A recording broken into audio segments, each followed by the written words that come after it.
Hello geeks, welcome to another interesting session of our DSA course. In the last video, I told you about the bitwise. We learned about some of three problems about the bitwise algorithms. We looked at how do we solve it, but we never went into the detailing of it. So I just give you a brief description about it. So the theory part was almost covered. What are we going to do here is we are going to look about the important tactics of the bit algorithm. And believe me, you're going to be amazed at the end of this. You're going to learn about the bitwise algorithms in much detailed way. So whom are we waiting for? Let's move forward and let's see what do we have. So what's setting the nth bit in a number? What do you mean by setting a bit? How do you set the bit? Let's see how do we do it. You have to create a mask by left shifting 1 by n minus 1 positions. So if you left shift the number 1 by n minus 1 positions, you create a mask. What's left shifting? Left shifting means moving the bits left by 1 position. Use the OR operator to set the nth bit. Directly how to set the nth bit? You can use the OR operator and you can do the mask by left shifting the 1 by n minus 1 operation. So directly you get the nth bit set. How do you unset? You left shift the operator 1 by n minus 1 and you negate it. What's negate? Negate is bitwise not. So if there is 1, the bitwise not gives you 0. If you have 0, the bitwise not gives you 1. Okay? Just reverse it. And how do you clear the nth bit? Just use the AND operator. So to set the nth bit, use the OR operator. To use or to just clear the nth bit, you use the AND operator. I hope we are on the same page. I hope this is clear. Let's move to the next slide. Guys, pay very detailed attention to what I'm telling, because these are going to be very helpful and it's going to reduce your task while you're going to work on complex problems. Okay? Then, to toggle the nth bit in a number n, what do you do? Create a mask by left shifting 1 by n minus 1 positions. You left shift by n minus 1. To toggle, what do? You use the XOR operator. Okay? What does the XOR operator does? It flips the nth bit on the number. How do you do? Suppose if the x bit is 0, y bit is 0. So x XOR y gives you 0. You have to remember it. 0, 1 gives 1. 1, 0 gives 1 and 1, 1 gives 0. So this table is basically the truth table for x XOR y. There is a truth table for all the operations, like for AND it's there, for OR is there, for NOT is there. This is for XOR. That's exclusive OR. Okay? So if you want to check if the nth bit is a number, it's set or unset, what do you do? Create a mask. First, left shift the operators by n minus 1. Left shift your value 1 by n minus 1. Use the AND operator. Simple. So check the nth bit. So if this value, the AND operation is greater than 0, you can check it's a set or unset. How do you divide a number x by 2 using bitwise operations? Simple. Just right shift the number by 1 position.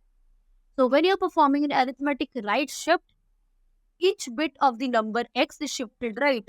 So when you're performing a right shift, your number bit, suppose that's 18. We can look at the example if you are getting a bit confused. So look at the example. For 18, you have this particular number, the binary representation of 18, that is 0, 0, 0, 1, 0, 0, 1, 0. So if you move it by a number 1, every position goes by number 1. So see, the 0 will be moving towards right. So the 0 is out of picture, right? So 1 comes 1 position to the right. Then 0 comes 1 position here. Then 0 comes here. Then this 1 comes here. So like this it happens. So basically the 0 goes out of the picture. And here 1 more 0 is added. You get 0, 0, 0, 0, 1, 0, 0, 1. So the answer is 9. Got it? So if you do the right shifting by 1 position, just we shifted this by 1 position to the right. So what do you get? You get 9. So it's half of the original x value. So how do you divide a number x by 2? Just A gets bitwise your binary representation and shift the number by 1. Got it? How do you multiply? Reverse of what you did while dividing. Just left shift the operator by 1. See what happens. So this is a number, the binary representation for 18. Left shift the operations. So what happens? One extra 0 will be added at the end and this 0 is removed. So see, your 3 zeros are there. You get 2 zeros and you get 1 0 0 1 0 0. So this is 36. So you get a double value. Interesting, right? How do you find out the log base 2 of a 32-bit integer? Just if you remember, in the last PPT or the last chapter, we discussed about the log base 2, but I never said you how to find out. Let's see. So to calculate the base 2 algorithm, you do what? You right shift the number x repeatedly until it becomes 0.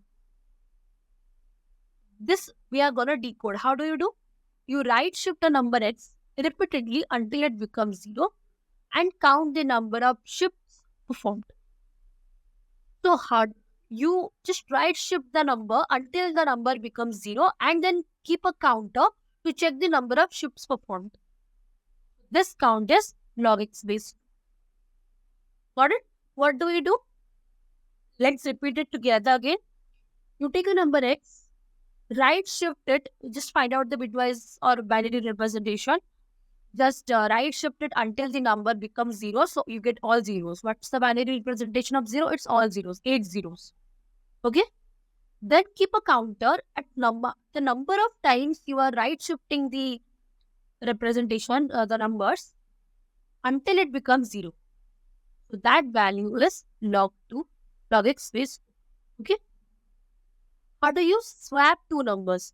You can easily swap two numbers by using the XOR operator. So just no need to form a temporary variable. So normally, how do you swap operators? Suppose your value of A is 13, value of B is 15. How do you swap it? A simple program is there, a simple logic is there. You take a temporary variable C, store the value of A there.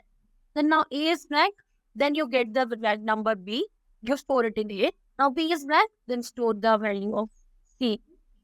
This is how you swap the numbers. But in bitwise operations, it's very simple. You just need to XOR them. Done and done. Okay? So I hope this is particularly clear to you. And I hope this was fun. You got to know some interesting tricks and tips. And this lessons actually your number of lines for what you write the code and makes you look smart in front of the interviewer as well. I hope this was very clear to you and there's not enough confusion left. In the upcoming sections, we are going to actually code it and I'm going to show you the results. So I hope this was fun.